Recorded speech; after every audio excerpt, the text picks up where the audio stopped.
Hello, and welcome to Women Seeking Wholeness. This is Cherie Burton, and this is a podcast for women who long to feel, express, and be who they were created to be. Y'all are in for a treat today. That's all I can say. I met Hira Hosen when I was on an Avalon Priestess Pilgrimage last December, that would be 2018, in Glastonbury, England. I found her online just as fate would have it. Literally, it was my destiny to be with that group of women, and the things we experienced and the things that I learned, the connection to the land and the history was unparalleled. And Hira was one of the facilitators of that event with our other mutual friend, Chloe Mercer, who will be interviewed on this podcast series as well as we head into the Mary Magdalene series. You know, one of the things about exploring the mysteries of the feminine is that it really is never ending. She and I have a very deep conversation, which I think those of you who are avid truth seekers seeking the feminine face of God and trying to understand the changes on the earth will find this discussion absolutely riveting. She's really in sync with a lot of people who are very connected to the earth, some of forward-thinking spiritual teachers and people who are very versed in, and they're often called ascension teachers, and that's just another name for they're studying the vibrations of the earth and what's happening with our consciousness, both on the earth and with humanity. It's right up my alley because I'm absolutely so obsessed with helping to bring this information into more mainstream acceptance, because it's time for the feminine to rise. It's time for us to have our voices heard. There's a lot of shifts happening in the earth, and so ladies, we gotta make this happen. We gotta be the ones that collectively and organically start to wake up and start to share this information. You might find that some of her terminology may be new for you. Some of the ways that she, and those of you listeners who follow me know, I'm pretty conservative, but I'm an avid truth seeker. And so I like to bring in multiple voices, multiple views and ways of looking at things. We're really just talking about the divine, and everyone has a different definition of that. Typically, people have been unsure or uncertain about speaking in the divine feminine, but as you will see as we go along with our discussion today, we're really talking about wisdom. We're talking about that source, that feminine energy, that beautiful essence of mother. So please share this episode with your friends. I just know that there are so many who are on the cusp of awakening if they haven't awakened already, so this will be very validating and affirming to them. Hira, yay! I am so happy that we get to have this discussion. And yes, me too. You're in Egypt, so we're doing this like on massively different time zones. It's like your late afternoon and my morning. But for our listeners, I just want to kind of preface from a personal standpoint that I've met a lot of people in my life who are powerful, women who are powerful, but you're like in the top 5 because you just stepped into a really high vibration of empowerment, and it's just beautiful to behold. So I want to kind of start with how you. Because I met your sister when we were on the Avalon Priestess Pilgrimage, and you and your sister are both very powerful. She's a psychologist. You're very different. Like she kind of took that more traditional route. And I know you have other siblings, so I'm just really interested in how. I don't think I've ever really asked you this. How you came from? Because you're originally from. Is it Amsterdam? No. Yes, from a tiny little village in Holland. So I usually just put Amsterdam so that people just know where I'm from. Okay. It feels like my birthplace, but I was born in a very small village in a farm in Holland. Yeah. Oh my gosh. Okay. So how did you rise into this calling, and what would you identify what you're doing? So that just for reference for our listeners. Yes.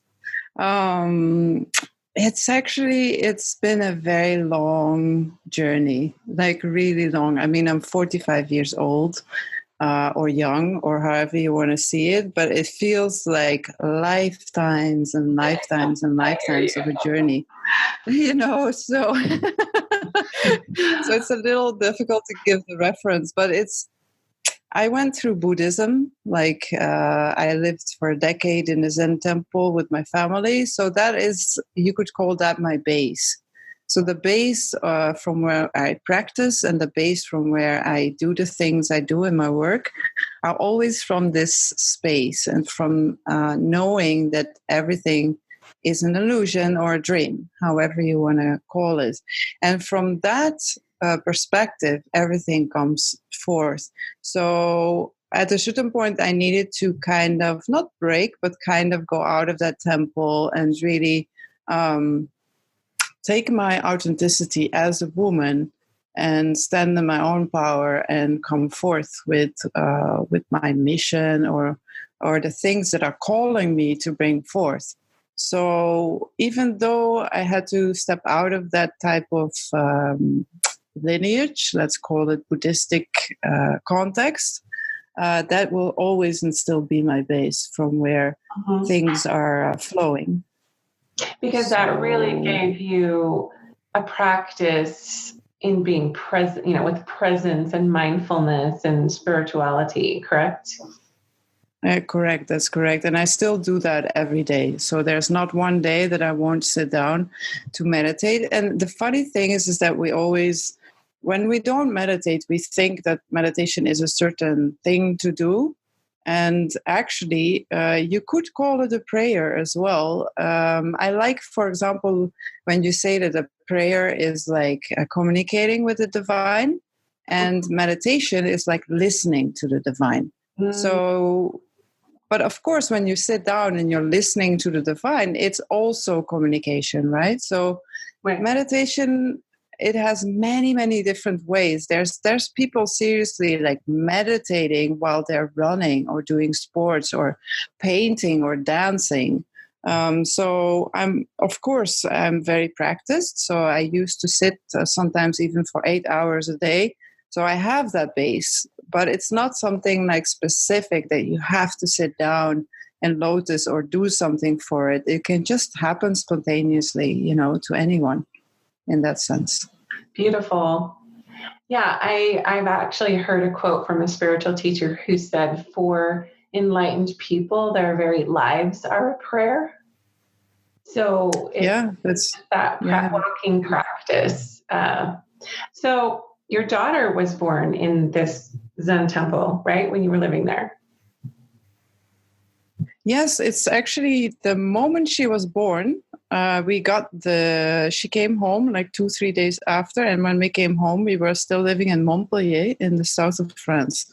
And we got the proposition of buying this temple as a community at the day she came home. So I really felt like she, in Holland, we have this, or in French, we have this expression that the child comes with the bread or something like that. Which means the child comes and provides for all its needs by itself. So I've always felt that she was the one who actually manifested that whole temple. I love it. And her name is Mahatma, right? Yes, that's her name. She actually, I asked for her a few years before, and I really wanted it to be a girl because I felt that my personality was more fitting with a girl at that time. And the divine answered that, yes, I would have a girl. And I connected to her then already, like years before she was born. And I called her Buddha because she was so like a Buddha. She was so free, so enlightened, and in that sense, when I connected to her. So for 3 years, my husband and me, we talked about Buddha, like that would be her name. I remember my father being like, please call her differently. It's such a stigma for a girl. And so when she was in my belly, like 3 months, I think 3 or 4 months, I was reading something from Dr. Joshua David Stone, where he talks about the Mahatma as a being that is like, you could call it a collective consciousness, like a collective group consciousness coming through as one stream of consciousness that is available for our planet now. And so when I was reading about that, it goes all the way back to 352 levels to the Godhead or source or whatever words you want to use for it. And when I was reading about that, my whole body was like trembling almost, like it was on fire. And so I knew it was her. So Wow. she was like, that's my name, So I was like, okay, that's your name. Cool. So my I husband love was just next to me and I said, yeah. And I said, what about Mahatma? And he said, I love it. So that's her it. name. I remember you told me that story, and I just got the chills when you told it to me when we were. Okay, so Yeah. for reference for everyone, Hira and I met. Oh, I just have to say this story because it's absolutely amazing. I was in New Zealand doing a retreat, and I was going through some stuff, and I had this whole thing about this bird kept showing up at my windowsill, and I would be journaling, and I would just get this like soul message of freedom. Because of the animal consciousness and the way that they have intelligence and all of that, I just feel like sometimes they bring us messages through nature like that. And so I knew that I had, it was just crazy. I had sky miles to go, and I felt England calling me. And I was just like, what am I going to do there? And so while I was so I'm getting all these bird messages, what I call them. And then I meet this lady at the retreat from England. And she said, you're going to go to Glastonbury when you're there, right? I'm like, I guess I probably should. That'd be cool. And I had already booked my flight. It was the first week of December. Well, kind of like the first week bleeding into the second week. And so that night, while I was in New Zealand, I got on and I looked at what can I do in Glastonbury, and there was only 4 days that I was going to be able to be there, and it just so happens that you were doing a priestess pilgrimage at those exact 4 days. So I have chills right now, even talking about it. You and Chloe, and I didn't know either of you. I'm really sensitive to like people's energy, even through pictures. And so when I looked at both of your pictures, I'm like, ooh, those ladies are powerful.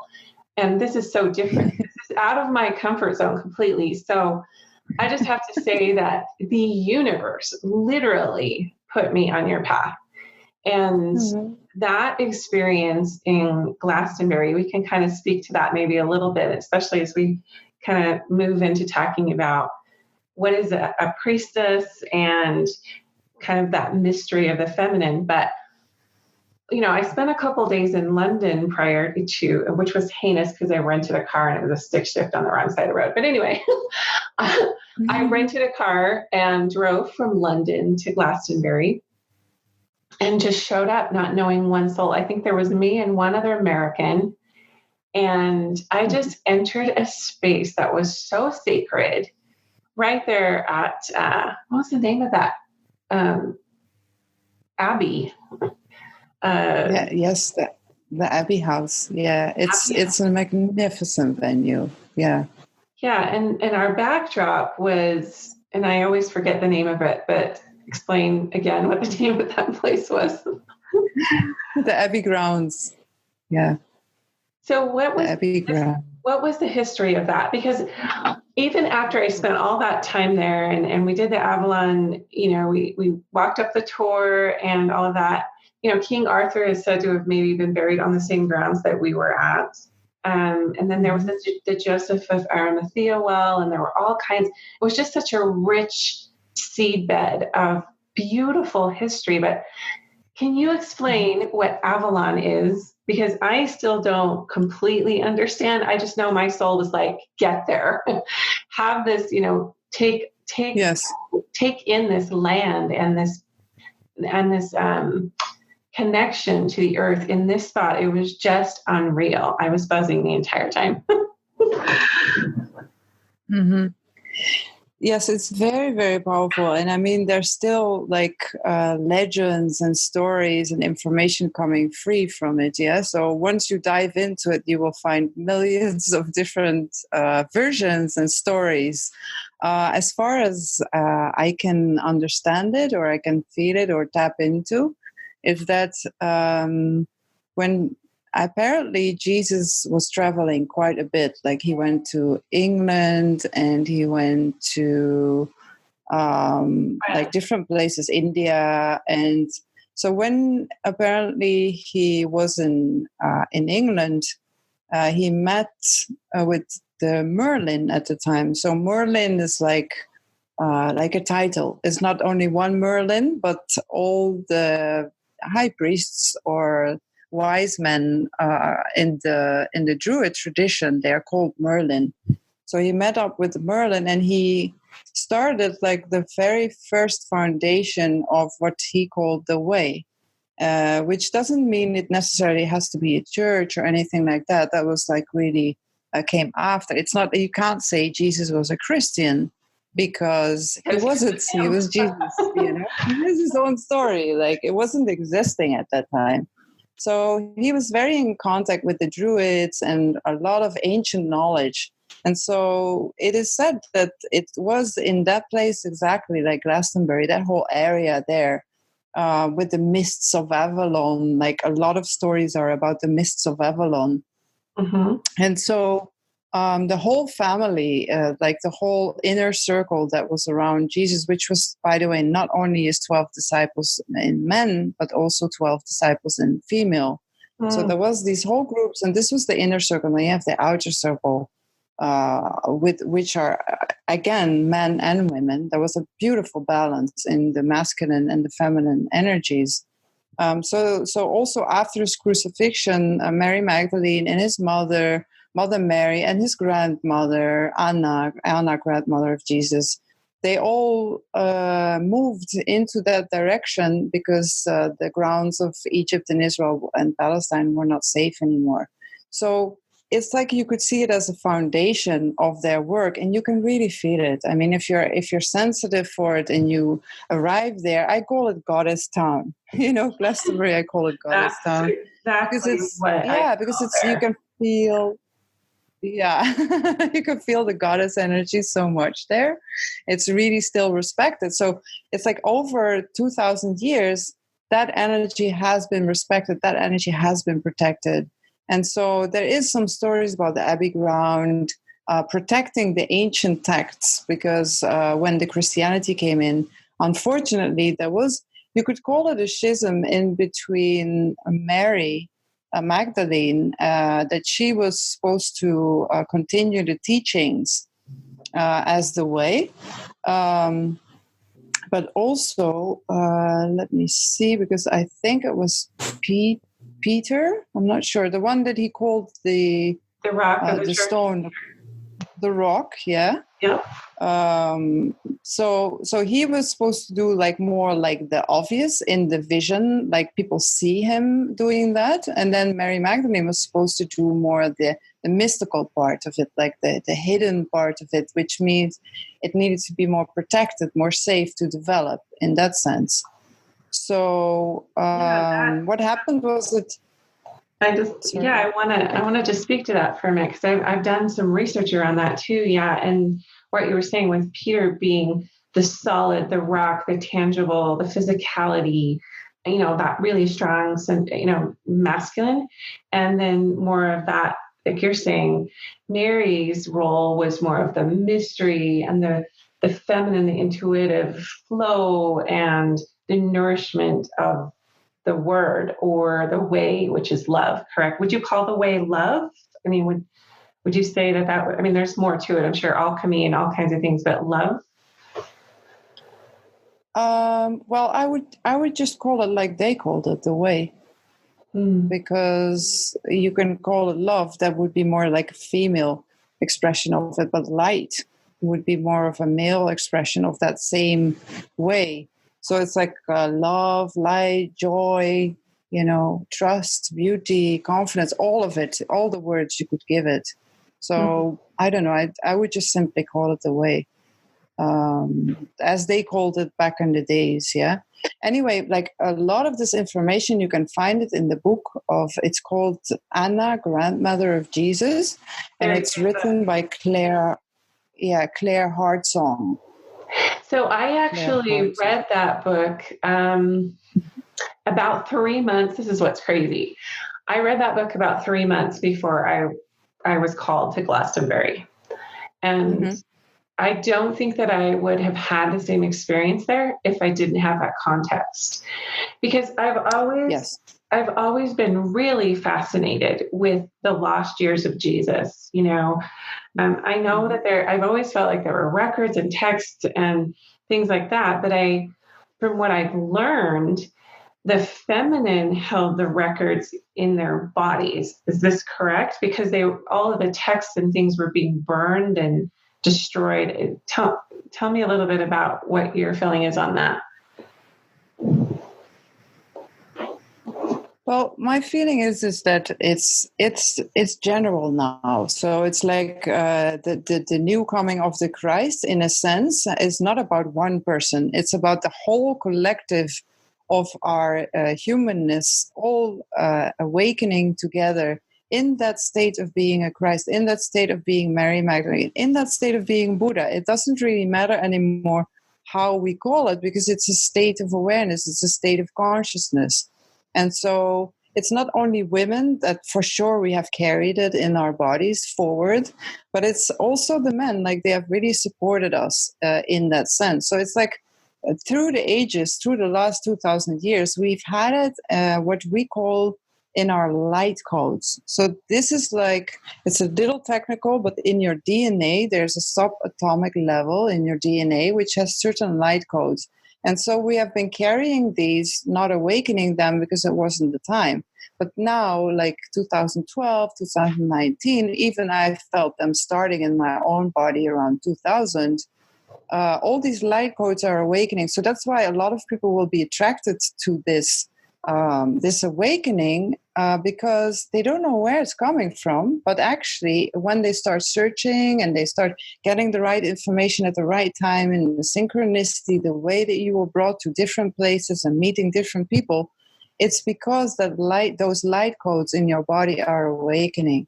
And they used to work with this already, like Jesus, Mary Magdalene. They used to work with these light codes already. So what they would do is that they would make them stronger in the grids under the planet. So they would work with the grids and the structures, we call them now ancient structures, under the earth, and they would make them stronger, like you could say, like a light field. And so their work was, part of it was to awaken those codes within them, within the group, within the work they were doing, and then bringing them into the earth so that the earth would have her awakening as well. And so it took quite a long time. I'm not sure if they knew that it would take us 2,000 years, which is quite a long time. But they knew that as a humanity, as a collective, we would all start to really awaken to that state of being. So this is a very pivotal point in the history of the earth. Yes, it is. It's like not only it's the end of a 6,000 year cycle, it's also the end of a 12,000 year cycle. It's also the end of a 36,000 year cycle. So, and every time when one or two of these cycles, like especially when two or more of these cycles come together, that period is like extremely important in Earth's history and in human history. So we're like in the middle of it. Is even a lot of Ascension teachers now say that it will start in January 2020, which for me was a bit like, oh my gosh, like all the last 12 years was just the preparation. So what's coming is going to be intense.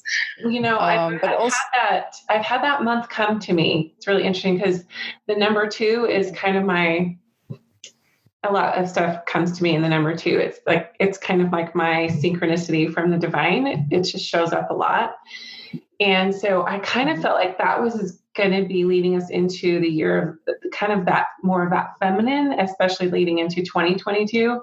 But what, with the Ascension teachers that you work with, what are they anticipating within happening in January 2020? Like what's happening with the earth? Well, it's just that, what is already happening. Like, I think we should start with the realization that the Earth around 2012, some say just before, some say just after, but that she actually shifted her vibration. So she actually, and you can see it very simple, like she basically said, okay, we've been playing this game of duality, of good and bad, light and dark. We've been playing it for thousands of years. And now, for her, that game is finished. She doesn't want to play that game anymore. She had all the experiences she needed. She has provided her body and soul for humanity to play that game and to learn from it.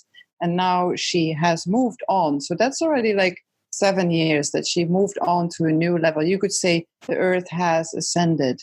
And so it takes a lot of people time to catch up, because some people are still saying that she needs to be saved and she needs to be, ascending. But actually it has been done. It is done.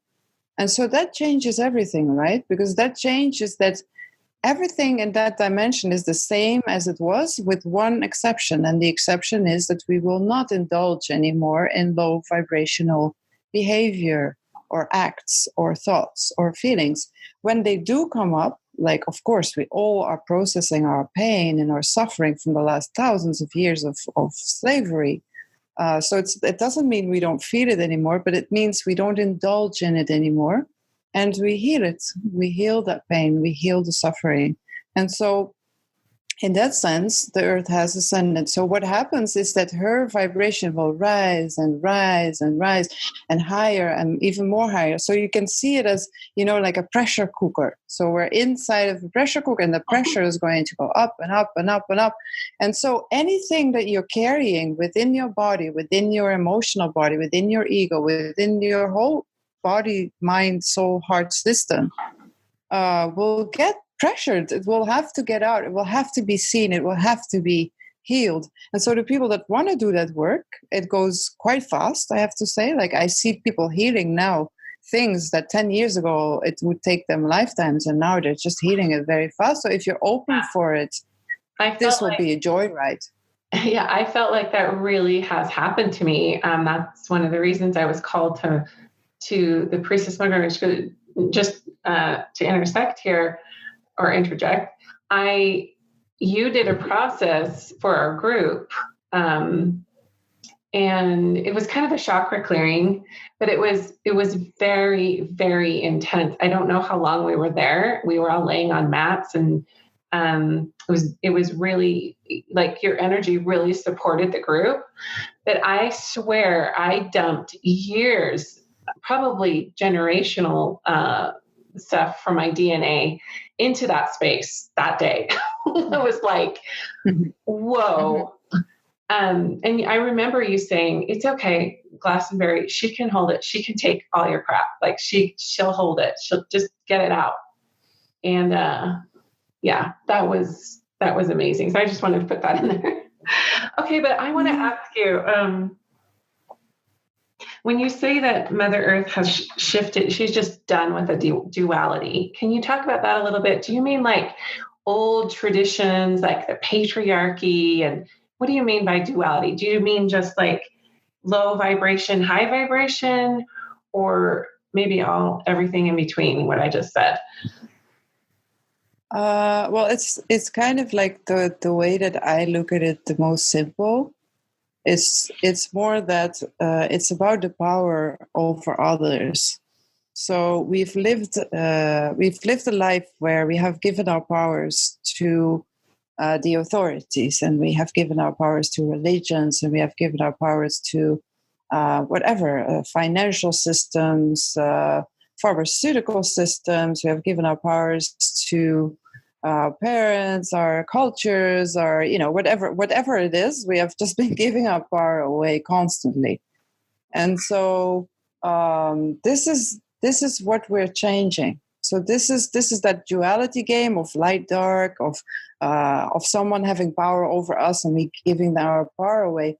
That is finished. It's like it's about standing in your own sovereign power, knowing that you are that eternal, powerful being, and then stepping into that and just becoming that and letting life come to you instead of trying to make it happen. It's about a sort of an effortless state of being in your heart, being in love and light, and then just let things happen and fall away and become lighter and lighter.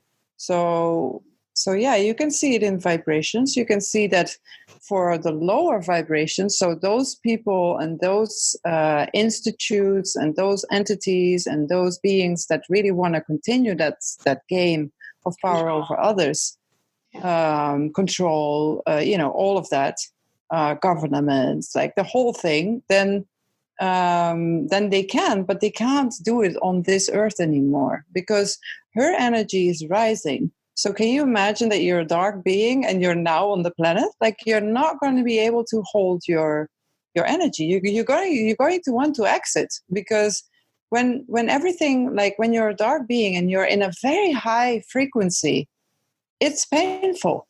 Like, if I send my love to a dark being, it's painful. It's like as if I'm hurting that being, because the light for a dark being is painful.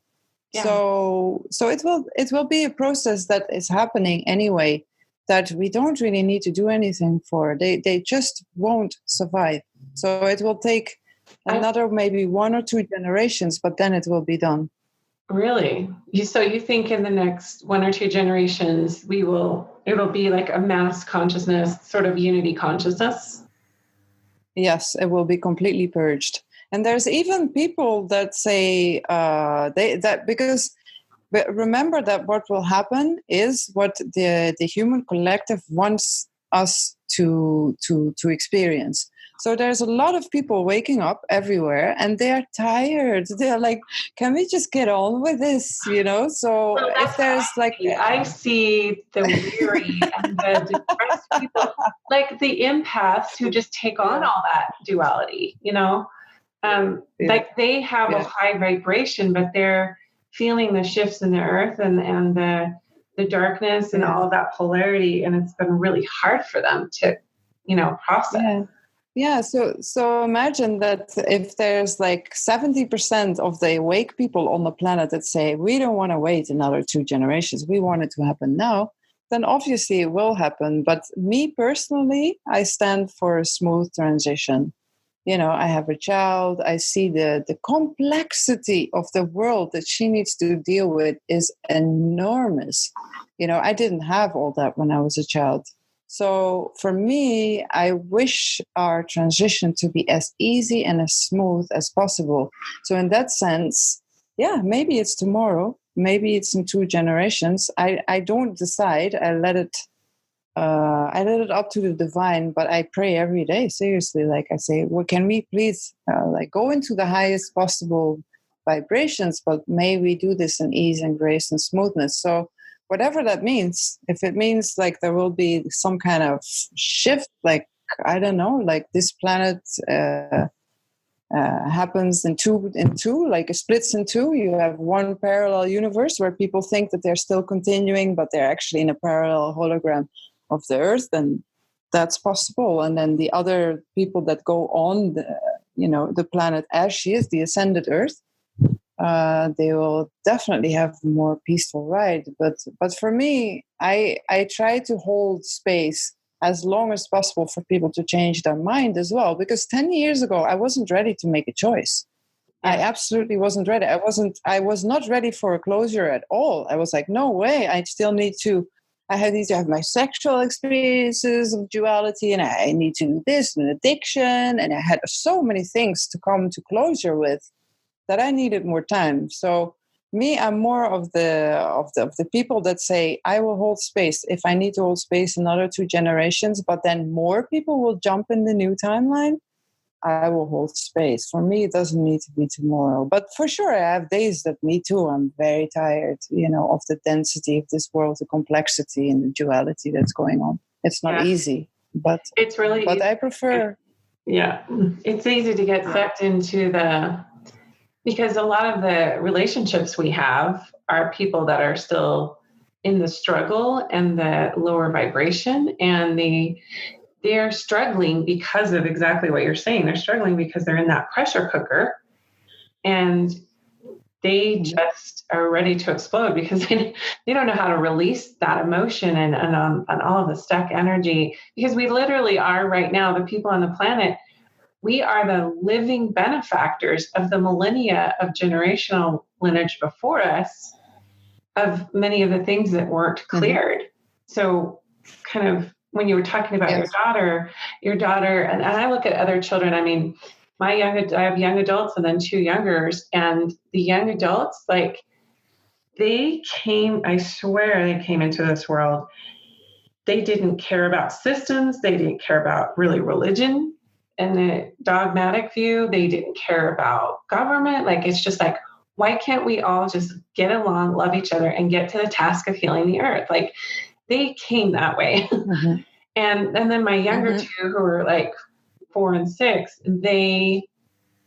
they have a different intensity about them. And I've talked to other mothers of younger kids and older kids, and it's like, even in that split of 12 years between my first set of kids and my second set of kids, it's vastly different in the kind of souls they are. It's almost like warrior energy. Mm-hmm. So interesting. I mean, there's so many kids that are born, right? They have all these names like indigo, crystal kids. Now you have bodhisattva kids. Yeah.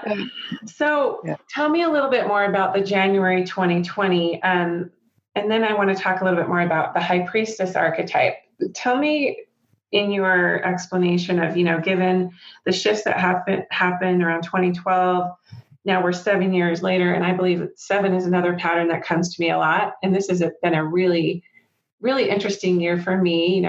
I'm now going through a divorce, and I have felt the polarity in my own being and in my family. And I can definitely speak to a lot of the things that you brought up. But what are we heading into? What, from the teachers that you kind of conversed with and learned from, what are they seeing? Because I know a lot of this has to do with planetary alignment and moon cycles and all kinds of, crystalline grids in the earth and things like that. But what, in a kind of a nutshell, if possible, what have you learned from them about what we're heading into in January 2020? Well, I can be really simple about it. It's just another higher level of vibration. And so that another higher level of vibration just really means that everything will have to go with it. Like going to hit the fan again. When I hear that, I'm like, no, we're going to hit something like, it's like, it sounds nice to go through vibration, but it usually means there's an energetic earthquake that needs to happen for that to happen. I don't think so. I mean, and I think that's I think that's why it's also that the whole thing, like, also when you say that the kids are like warriors, like, you have to, and that they want to save the planet, you have to remember that it is already done. Please remember. So, like, 2020 is just another refinement of the energy, but it is already done. So nobody needs to be saved. Nobody needs to go through like very intense, changes or earthquakes or anything like that, when we just realize that it is done. And so those people that still believe that there needs to be done something in order for us to reach it, yes, they will experience these types of things. But when you know inside of your heart that it is done, you can be in the middle of an earthquake and not be affected by it, because you create that timeline. You are with the ascended earth. So the ascended timeline, the one that you're in, you can see everywhere around you. People are experiencing it in a different way. But if you hold that energy, if you just hold that energy of it is done, and and there's only enjoyment here, and there's only silence here, and there's wisdom, and there's all this divine trust and beauty and radiance and playfulness and sensuality and all those things, integrity, truth, all those things, then it doesn't need to be in a rough way at all. But of course, those old and ancient structures, like religious, like all the ones we've mentioned, the government, pharmaceutical companies, financial system, all of that, of course, they're not just going to give up. Yeah. So yes, like how do you want to stand in it? Like you just look inside of yourself and reflect. How do I want to see this? Because you're creating it. Like every moment again and again, you're creating this new timeline. So if you stand in this in peace and in quietness and you look at it and you say, it is done. It is I don't need drama for this to be able to manifest. And if other people need that drama, I will be there for them to help them, but I will not step into that reality. I will not participate into the destruction of our world in that sense, because we don't need to. It's interesting because there's a lot of fear mongering with the economic system's crash. I mean, I literally know people who are hunkering down and ready to bust out of Dodge with their food storage and their the prepper people. So there's that. Yep. And then there's also like my daughter who's 20, she's really earth conscious. And I'm just going to call her out a little bit because I'm sure she'll be listening to this. And her name's Savannah. She is this beautiful empathic soul. She's a yoga teacher. She's studying psychology. She is convinced that the planet is going to die in the next 12 years because of global warming, plastics, toxicity, environmental pollution. Can you just speak to that a little bit from your perspective? Yes. So this is going to sound rather shocking, but for example, the environmental issues that we are living in, it's just an invitation to subscribe to the old paradigm. So everything that we give our power away to. So if we say we're in a very big problem, that the earth is not going to be going to make it, then we're giving our power away to that fear. Because what is fear, right? Fear means that you say that something is more powerful than we are. Because you will only feel fear when you think something is more powerful than we are. So those forces, those darker forces, whatever name you want to give it, that duality game that keeps on going and going, is using the fear for our climate or the fear for our financial system or any type of fear they can get their hands on to use it against us in that way. And a lot of light workers, maybe like your daughter, maybe like anybody else, I have been there as well a lot. We get trapped in it. We give it our power because we're like, oh my God, like look at the chemtrails, look at this, look at that. And we think it's new information. We're like, oh, I'm waking up, so I'm learning about all that and the complots and the this and the that, and we're, and we go into it, but we go into it with fear.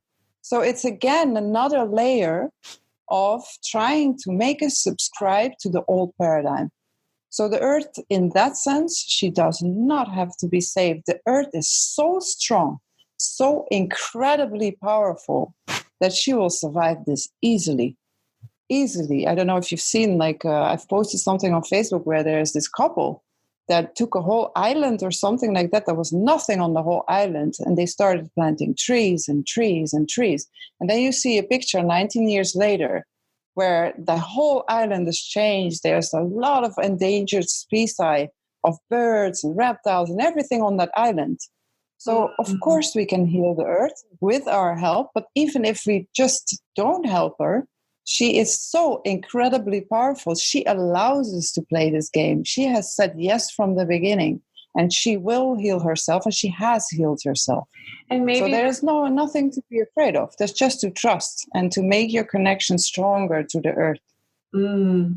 Yeah, because I think that is a good way for us to reject the, it just spreads so much contention, lobbyists and, I can understand protecting sacred lands, from here in America, we have, the Native Americans who are trying to protect their lands. And I get all that, not destroying sacred forests and things, but I still agree with you. And I've tried to tell her that she's afraid to have children and everything. I'll work with her and she'll listen to this. But, and I recognize it because, just to finish that, I recognize it so much because me too, I've waited a very long time to have a child. I wanted to have more, but I waited because I was like, I don't want a child to live in this world. It's so hard, so complex, so but that is just if we realize that the world is exactly as we feel it, as we project, and this is where the Buddhist knowledge comes in, where everything is a projection of our mind. Everything, even the body, is a projection of our mind. The body doesn't exist outside; it exists only, and in essence, inside of us. So I know that it's like a very long leap to take, and that it's just something I say, but it could put you in a state of wanting to experience that. Yes, every second of every day you create your own reality. So what do you want it to look like? Do you want it to look like the earth is dying, or you want it to look like the earth is thriving? Absolutely. Thank you. And I've always just, I think that this is just my feeling, and maybe you'll agree with me, but I feel like how we see the earth is how we see ourselves. And yes, not to call my daughter out on that, because she's a pretty healthy sense of her own body, but I think that we're so connected that if you are an empath like she is, you feel the distortion and the energy on the earth. And, if you're on social media and you're seeing all the violence and the Me Too movements and all of these things happening, I try to look at that as these are shifts to a higher state. This is the dissolution of old structures that don't serve us. And that is what is happening in our body. Mm-hmm. So if we feel like we can move past that within our, like you said, in our own sovereign being, then we'll start to see the earth that way. But there is a lot of fear mongering, and there's a lot of speculation in different religious communities. I think of all traditions, of all faiths, about even the Aztec, or not the Mayans, with the 2012 calendar, and there still is this circulated view of we have to destroy the earth to bring it back. And maybe that is kind of what's happening, is a renewal, which looks like, oh my gosh, everything's, the ice caps are melting and all of these things, but maybe it's actually to bring us bring her, she's just cleansing herself. She's renewing herself, the earth. We can, like, one powerful light child can heal the complete earth. One. So imagine what we can do all together, but we'll have to start believing in ourselves. We'll have to start connecting, and just really 2 people can clear all the skies. 3 people can clear all the oceans. We are so powerful, but we are all conditioned, and that's normal. We've been conditioned for thousands of years. Even our DNA is mingled with. We're conditioned on a level that we can't even imagine how much we are disconnected from our own power source inside of us. So the body also is Gaia's child. The body is Mother Earth child. You say, how do I want to feel? Instead of like, and if for example I see things on social media that are hurtful, I stop it. My daughter has never seen anybody killed or anybody in that sense on social media or on television or in any sense. And then some people are like, yeah, but how is she going to deal with reality? And I'm like, what reality are you speaking about? Yeah. Why put yourself in that situation? I just block it. I put it out, take the person out of my friend list. I refuse to participate into the old paradigm. And looking at it, if I put on the television and I look at the wars and this and that and that, all that heaviness, of course I get depressed. So I refuse to look at it, because if I look at it, and some people will say, oh yeah, but you're not in reality because you don't want to face reality. I'm like, no, that's the opposite. I create reality. So if I look at television and I see the war, what do I do? I see the war on television. I say with my eyes, I see the images. And what do I say with my soul? I say, oh my God, this is truth. This is real. And so what do? I put another layer onto it. I make it more real. So don't do it. Don't look at it. Don't make it more real than it already is. It gets bigger if you focus on the issue and the problem. And that's what we're doing. Yeah. So when you said just stay happy in your happy place, Yeah, one powerful being or child can heal the earth. Like, I believe that's what Christ was teaching us. He said greater things, it's actually in the New Testament, greater things than I have done, you can do, basically. And that's what he did when he came. And so let's talk about the high priestess. I remember you'd posted something just before our retreat, and it's one of the reasons that I was drawn to come to your retreat. And I'm just going to read parts of this. You probably don't remember, but this was last November. You said, the high priestess is an archetype, a manifestation of our inner divine feminine qualities, a unique and personal path of awakening, different for each person. The archetype of the high priestess represents spiritual enlightenment, healing, inner illumination, divine knowledge, wisdom, silence, stillness, and mystery, being a vessel of empty presence, open awareness. Our feminine essence and qualities are wisdom, love, nurturing, integrity, truth, intuition, nature, ritual, playfulness, sensuality, beauty, trust, radiance, aliveness. I'm loving all these adjectives. Mystery, dance, relaxing. It's being connected to the subtle realms. It's moving out of the head into the body and heart, listening, responding, being still while moving at the same time. We can find our high priestess within during times of retreat and when we are in self-reflection, in trust, in knowing that the things around us are not what they appear to be. Beautiful. Did you make all that up? That's just amazing. That's why I booked the retreat. Did I make all that up? Yeah, I guess it's like when I do stuff like that, I'm kind of channeling, to be honest. I'm like making myself completely empty, and then I let the divine feminine just run through me and just right through my body. Well, that is just pure truth. And I've been wanting to understand what a priestess is, because we hear a lot about, the priests and that tradition and just the priestess lineage. And I'm just really, really, really drawn to that and fascinated by it. Also realizing that it's not necessarily a literal title as much as it is a way of being. And that's kind of what I gleaned from your explanation of that archetype. Mm-hmm. Yes.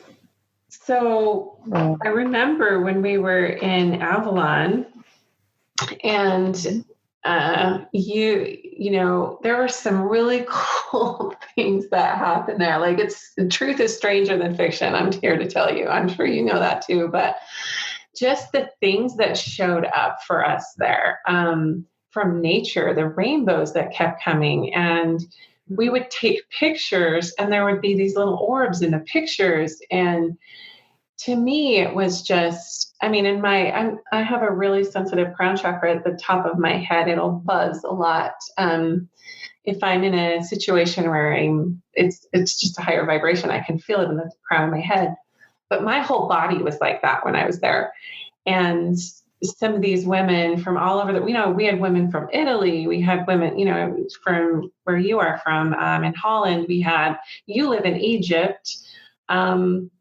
Mm-hmm. And then, we just had women from all over Europe and then the one other American, Ruth, besides me. But I just remember we all just felt this like humble, sacred connection to our planet's history and to that land in particular, but most poignantly to the divine feminine. I'm going to ask you something. How would you define this is a big one. How would you define the divine? And then how would you define the divine feminine? Because I know those are not always mutually exclusive. Yeah. Divine feminine, I would define it with what came to me first as wisdom. I would say wisdom. And the divine masculine, I would feel more like it's like support. It's like almost like a structure, something that supports that wisdom to flourish and to be nourished. And divine is not that easy to define, because it will need the person that is thinking about the divine or looking at it. You will need some sort of context.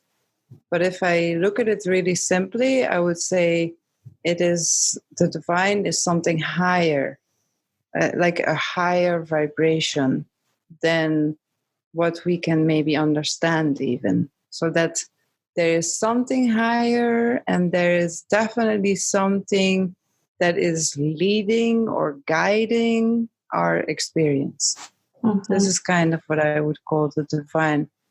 Because there's people that say that you're just living without any goal, or that you're just living and that it's all like almost like a mistake or a coincidence. Like human life is just something that came from the sea. We developed from fishes into, and having this human body. This is not how I experience it. I experience it that everything is a divine flow, and that we are always supported in this divine flow. So I would say, yes, I would say divine is very high frequency support. I love that definition. It's just so beautiful and secure, because I think women need to feel security. I think that is our reliance on the divine masculine. And we're talking about each of us having both masculine and feminine qualities within our own beings, and then that higher power. I define it differently, but it's the same exact thing you're talking about. I just have different language for it. Like, I believe that we have a God the Mother and God the Father, and whether, but it's all the mystery, right? And that's kind of what you're saying. It's hard to define because it's so nuanced in our own lenses that we wear and what we're born into and how we construct it. So we feel that safety. I feel like my world has just, my whole world has just opened up to higher. It's just bigger than I thought. It's just, but yet I'm such a teeny part of it, but yet I'm in all of it. So that's the mystery, right? Is that Marianne Williams says, you're very special and you're not special at all. And yeah, it's like, yeah, sorry. No, I was just to say, it's kind of like that Buddhist of the non-attachment, it's that paradox of, I'm really attached to the divine, but yet the non-attachment to the elitism that you see a lot in religions, like, we're so special, we're so amazing. Even light workers get that ego, right? Like, and trying to be in the unity consciousness, I think, is a challenge, but I think that's where the divine is leading us. I don't know if I'm phrasing that the right way. It just feels like that when a group of people feels like they're more special than another group of people, that's where it gets a little dicey in terms of our own, the way. I guess that's the way to me, is that unity. I don't know if that speaks to you, if you understand what I'm saying. Yes, it totally does. There is this Buddhist expression, I don't know from which teacher, but if I remember it well, it says, wisdom is knowing that you are nothing, and love is knowing that you are everything. So, and this is true. In my perspective, because nothing really exists. There's only empty space, but not empty in the sense of, oh my God, there's nothing there. It's more like space filled with infinite potential. So it's like a very bright space, you could say. And yet we are oneness. Like, we experience life as an individual with an identity, And we've been repeating it so many times. We have a body, so we feel separated from source. But actually, that whole separation is just a game. We just wanted to play this human game where we feel separated and where we can look at the world from our own little perspective. But what we really are, truly in essence, is just this unbounded space, just the oneness. So everything that exists is who we truly are. There's no boundaries. There's no limits. Like when we look outside, our eyes are already projecting something to the outside. So we believe that we're inside looking at an outside world. But when you really think about it, that doesn't exist, does it? I mean, that separation already doesn't exist. We're touching the air is touching us. We're breathing it into our body. We're breathing it out of our body. So it's like there is no separation whatsoever in between the source and us, and so that everything that exists is us. So I agree with you. Like the whole, one of the goals that I have in my life is like becoming very much one with my masculine and my feminine qualities. And so, the divine masculine energy comes rising out of the divine feminine energy. So the divine feminine energy is like the source, the home, the base of all of creation. And from there, the masculine energy comes, like the doing. So when I do something or I build a structure or I put a goal or whatever that is, it's the masculine, but it comes forth from the divine feminine energy that just lets things happen. She just lets things flow to her. She doesn't do, she is. So it's more like a being rather than a doing.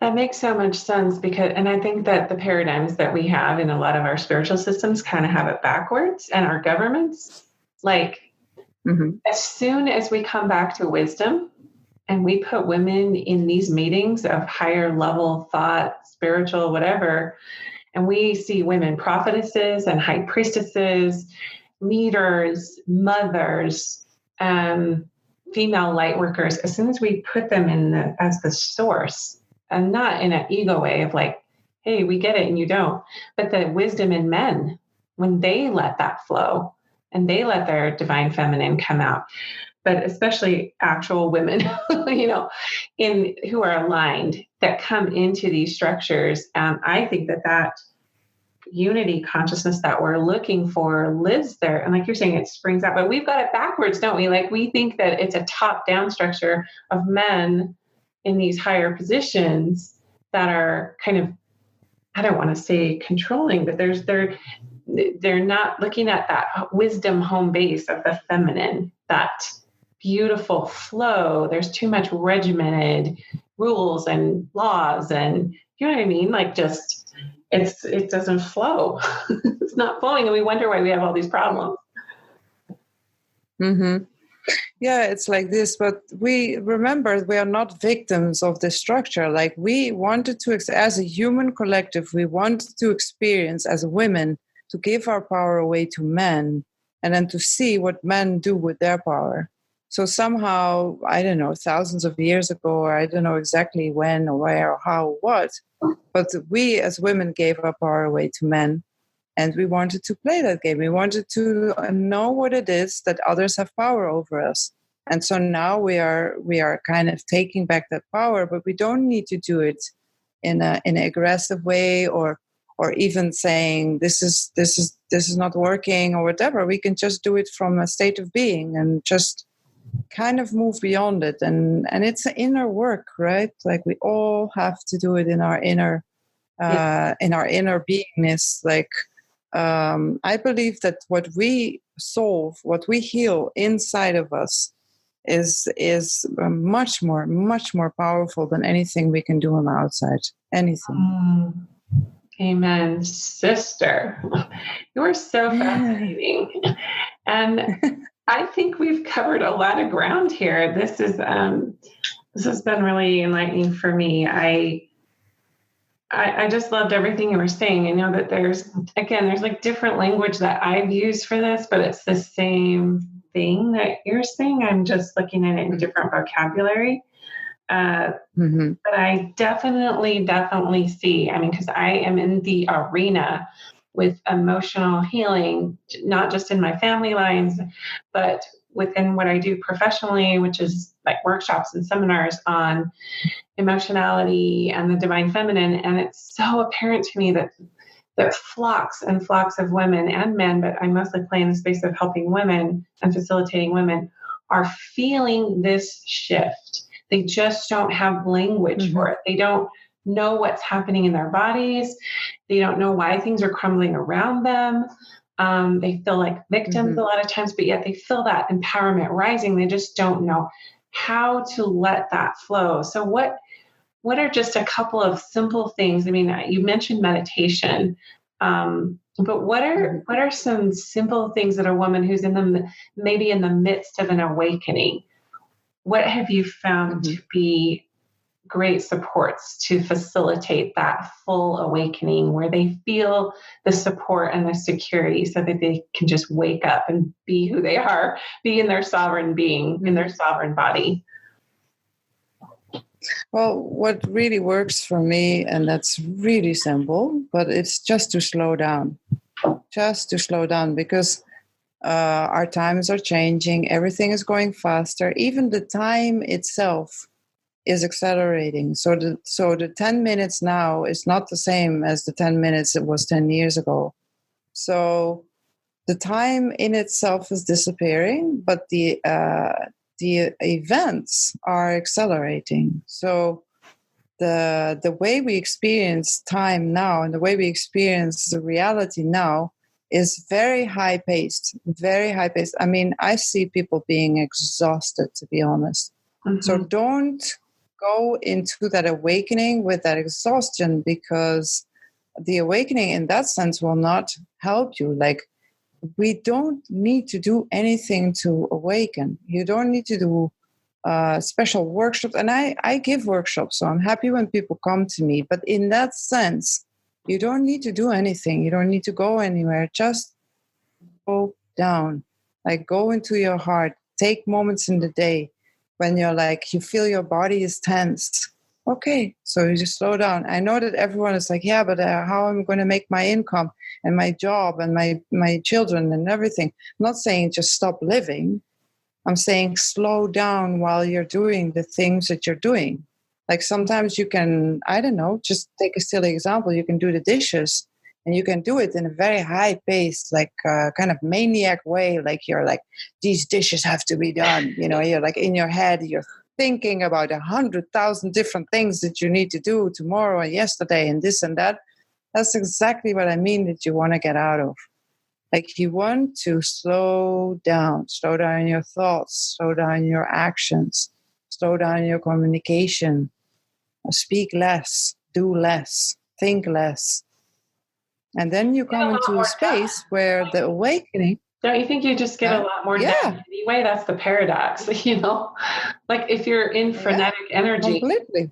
you can't think straight. There's no clarity. No, you're not like really helping yourself or the others. You're just like, frantic. And so a lot of people, like now with the social media, like me, my phone, I'm mostly on flight mode. I'm not available, because if I put myself on availability constantly, it's just draining my energy. So it's like, you just look in your life and see what am I doing during the day? Am I 1 hour on social media? Am I 2 hours on social media? What am I really doing with my time and my energy? Then you look at the things that are draining the most, and you just don't do them anymore. Or if you can't and you're addicted to it, then just do half of it. Okay, today I will do half an hour of social media, not 1 hour, or something like that. You see, it's kind of like a slowdown. That's how I would say it, like mention it, just slow down, take more time for yourself, sit down, do nothing. You know, that's the hardest thing in the planet, is to do nothing. Trust me, I really struggle with that one. Yeah. Feel unproductive. Yeah. Yeah, but those moments are the moments that your awakening can actually be integrated. Like, imagine people nowadays, they're having like awakenings that used to take us 20 different lifetimes, and now they have it in a day. And then they're like, okay, what's the next workshop? What's the next thing? What's the da-da-da-da-da-da-da-da-da? So where is the time where they integrate? I mean, myself included, like in a few days, I'm going to go to Glastonbury. I'm going to go to America. I'm invited here. I'm invited there for 4 weeks. I'm going to travel everywhere. So I know that while I'm doing those things, I will be slowing down because else I can't do it. I will be too exhausted. So it's like you can still do the things, but do them mindful or in your heart, or watch your breath, or just here and there, like feel that you have tension in your belly. Okay, I have tension in my belly. Start breathing in your belly. Like be more present with yourself, like your body, your communication, your mind, like all these different bodies we have. Yeah, we have the physical body, emotional body, mental body, ego body, energy body. Like we have so much that is just running wild, and they're all disconnected from each other. So one day we feel happy, and then the day after we have something in the emotional. But so it's like aligning all those different bodies within ourselves, and we can only do it when we stop. Just stop. Just integrate, do nothing. It's really interesting when our family moved to New Zealand for 6 months, and I had basically a 1-year-old and a 3-year-old. And it was a really crazy time. We were in a smaller space. Anyway, to make a long story short, it was when my business had really expanded, and I found that I didn't have the time to do things like read scripture, pray, meditate. I mean, that was a belief I had, but as I look back, I was just trying to integrate into a new country and all these things. And I went to a sacred plant medicine woman who, there's specific plants in New Zealand that don't grow anywhere else in the world. And she was taking me through just kind of like a meditation, and she was giving me some plant essences. But anyway, she said, I was saying to her, I was just kind of dumping on her, and I was like, oh, I'm just so stressed. I'm trying to integrate my family here. I'm running this business. I've got most of my people back in the States, and now my kids, and she's like, wait. Because I told her I don't have, space to pray and all these things, all these spiritual practices that I was doing before. I'm totally out of my routine. And she said something that I don't know, it just hit me. I've never forgotten it. She said, that is your spiritual practice. Like your spiritual practice is to be with the loud children who are freaking out and come into stillness, come into presence. It's not like the divine is going, you didn't get that done today. You didn't pray. You didn't read scripture. It's like, let that go, because let the word be in you, and let yourself receive what you need in that moment. That is the practice. And it's not easy. No, it's not. But once you start doing it more and more and more, then everything you will do will come from that place of stillness, will come from that place of silence, will come from that space, right? Beautiful. Yeah. Wow. Okay. Well, this was great. And how can people find you, Hira? What is that? Do you have, I know you have a website, but where do you want people to find you? On social media? Like I'm on Instagram. I have a website, Tantra of the Heart. Tantra of the Heart. I think, yeah. If you go to my website, then there will be, little links where you can connect to my YouTube channel. I have a lot of things on my YouTube channel, Instagram, Facebook. Great. And we will give those links in the show notes so people can find you and connect with what you're sharing and teaching. And Nice. I just want to honor you for the work you're doing in just your own body. Like, that's it. Yeah. Like, if that's your whole power right there. Even though I know you're very, you're very generous in how you share your knowledge and teach from that space. But I just want to honor you for the work that you've done in your own being, because you attracted me across oceans to find you and learn from you, and to be blessed to have that Avalon Priestess Pilgrimage. And I want to go back and do it again when the things align in my personal life. So maybe we'll take a group of my people over at some point and meet up with you and Chloe again or something. I know you've done this, but this is on my bucket list. I want to go to Israel and the Sea of Galilee and all the places where Mary Magdalene and Jesus walked together in the Holy Land. And I know you recently did that, and we didn't really get to discuss that here. But in a nutshell, what was your favorite? Because I want to do a retreat there too, because they have a Mary Magdalene Center. That didn't the Catholic Church purchase some kind of a center or a space for like a Mary Magdalene Center or something for groups to come in? Where? I don't know. I heard where in Israel. In Israel, yeah. I don't know. Maybe you're talking about Magdala. Magdala is the place where she was born, and they did build a church there. I was a little disappointed, of course, because you can see the 12 male disciples, and I was like, "Come on, we're 2019, we're other girls. Just get over it. Show the girls." Well, it says in the Testament that they call them the women, right? They don't name them as disciples, but the women, they were there. They were there for the whole deal.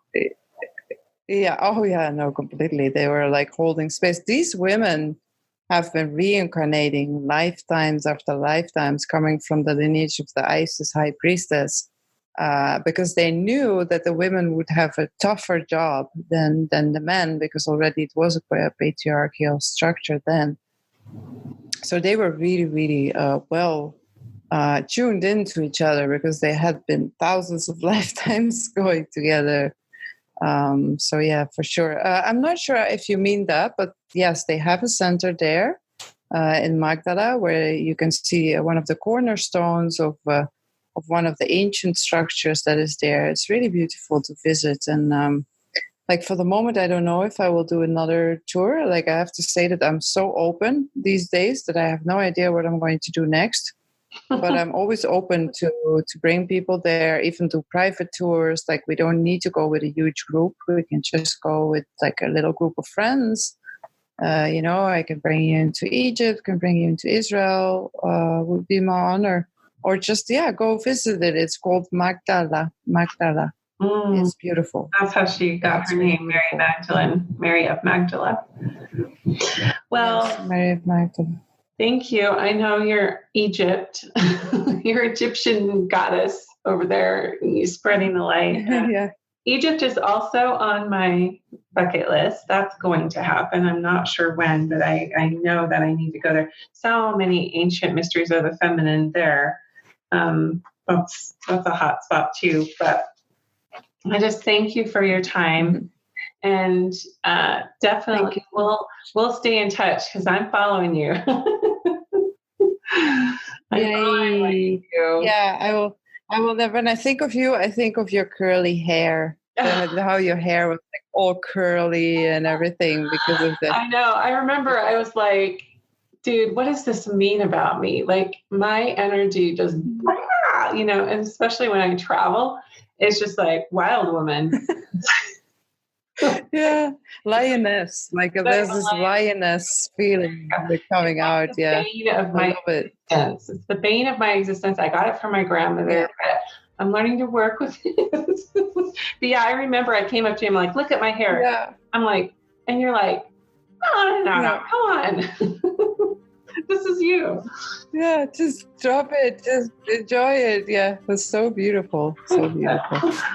Well, thank you again. So, have a beautiful sojourn, and we'll definitely stay in touch and follow you so that we can perhaps plan something in the future with some interested ladies. I'm sure that we'll have them. Yeah, that would be amazing. I would love to. All right. Have a great one.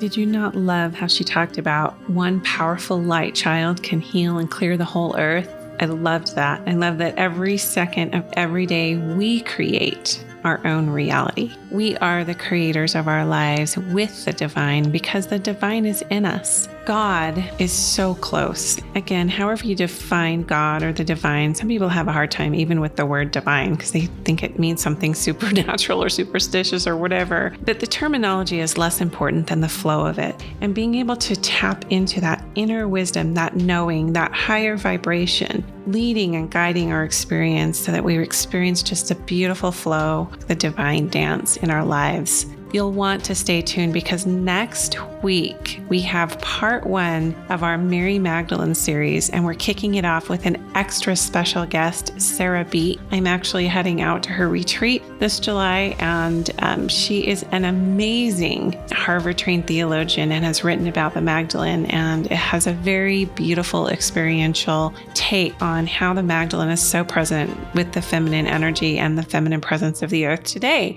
So if you've ever felt some kind of connection to Mary Magdalene, you'll want to tune in because we do talk about soul sovereignty, and we do talk about how that is the awakening and that is the shift happening right now. The realization of the feminine, that she does have a voice and she does have a stance and she is the means to help heal this planet and this hurting world. So stay tuned for that next week. 6-part Mary Magdalene series. Amazing guests.